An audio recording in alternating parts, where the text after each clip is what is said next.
Quelle alimentation faut-il pour inverser le diabète de type 2?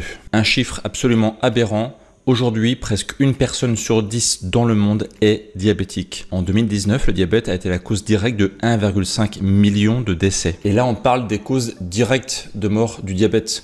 Il faut aussi prendre en compte les morts indirectes, c'est-à-dire les personnes qui vont mourir à cause du fait qu'il y a simplement une glycémie plus élevée dans le sang. Cela inclut bien sûr les maladies cardiovasculaires, mais aussi tous les problèmes rénaux. On a vu dans une vidéo récemment que le rein a deux ennemis, qui sont l'hypertension artérielle et l'hyperglycémie. Les dernières données disponibles datent de 2012, mais on montre qu'il y a plus de 2,2 millions de décès liés à une cause indirecte d'avoir une glycémie trop élevée dans le sang. La cause de cette explosion du diabète de type 2 est en grande partie liée à un style de vie délétère où on a d'un côté une mauvaise alimentation et d'un autre côté une vie très sédentaire. Petit rappel, à quoi est dû le diabète de type 2? Le diabète de type 2 arrive lorsqu'on a trop de glucose dans le sang de façon permanente. C'est lié en grande partie au fait que l'insuline n'arrive plus à faire son travail de faire pénétrer le glucose à l'intérieur des cellules. En effet, les cellules font de la résistance à l'insuline. Elles ne sont plus sensibles aux messages envoyés par l'insuline. Et les cellules font de la résistance à l'insuline parce qu'elles sont tout bêtement baignées en permanence par l'insuline, parce que justement on mange trop d'aliments sucrés, on a trop de glucose dans le sang. Si on a bien compris ce schéma, en fait pour inverser le diabète de type 2, c'est relativement simple. Il faut reprendre le problème à la base et travailler sur l'inverse. Faire l'opposé de ce qui a déclenché le diabète de type 2. Ainsi, si on consomme une alimentation qui va être plutôt faible en glucides, qu'on appelle low carb en anglais, ou plus globalement à IG bas, c'est-à-dire qui ne va pas provoquer de grands pics d'insuline, au final on va avoir peu de glucose dans le sang. L'insuline ne va pas être beaucoup sécrétée. Comme il y a un niveau d'insuline dans le corps qui va avoir tendance à baisser, les cellules vont progressivement retrouver leur sensibilité à l'insuline. L'insuline va pouvoir refaire son travail normalement, c'est-à-dire faire pénétrer le glucose dans les cellules, et au final, le niveau de glucose dans le sang va diminuer. Le diabète, du coup, arrive en rémission. Alors ça, c'est la théorie. Est-ce qu'en pratique, ça marche? En fait, les scientifiques se sont posé la question et ont mis en œuvre, du coup, des études pour prouver ça. Le problème des études, c'est que parfois, elles peuvent être biaisées et une étude en tant que telle ne fait pas preuve. Dans le monde scientifique, en fait, le niveau le plus élevé de preuve, c'est ce qu'on appelle la méta-analyse.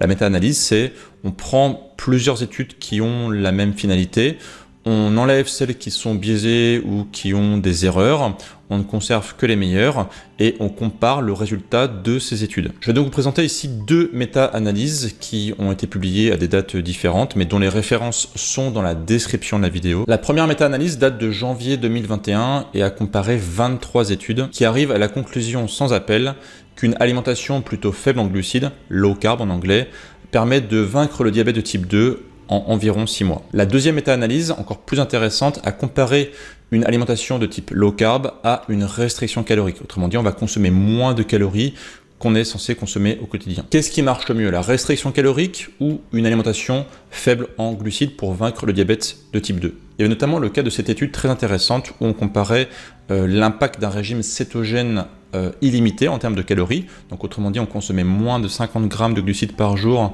avec une consommation illimitée en termes d'aliments. Donc voilà, on consommait tout ce qu'on voulait, avec une alimentation hypocalorique limitée à 1200 calories. Autrement dit, on consommait une alimentation, on va dire, normale, mais limitée à 1200 calories par jour. Eh bien, la conclusion de cette étude, c'est que l'impact est identique.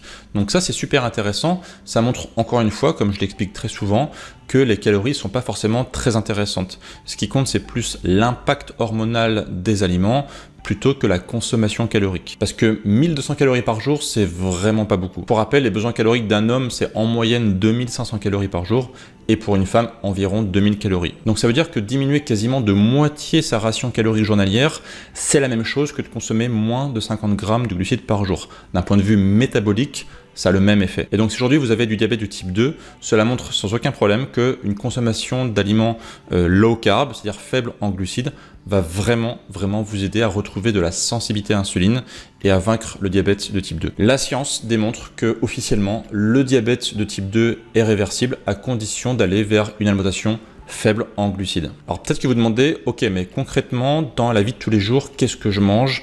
Qu'est-ce qu'il va falloir mettre en place très concrètement pour vaincre le diabète de type 2? Comme on a vu, le diabète de type 2 était lié en très grande partie à la résistance à l'insuline. C'est la base. Pour vaincre la résistance à l'insuline, il n'y a pas 36 000 façons. J'ai fait un protocole étape par étape dans une vidéo qui va vous aider vraiment pour comprendre tout ça et appliquer, savoir quoi manger, quelle activité physique faire. Cette vidéo, elle est juste ici. N'hésitez pas à aller la voir. Vous allez apprendre plein de choses sur le sujet. Et moi, je vous dis à très bientôt pour de prochaines vidéos. Et d'ici là, bien sûr, prenez soin de vous. Ciao, ciao!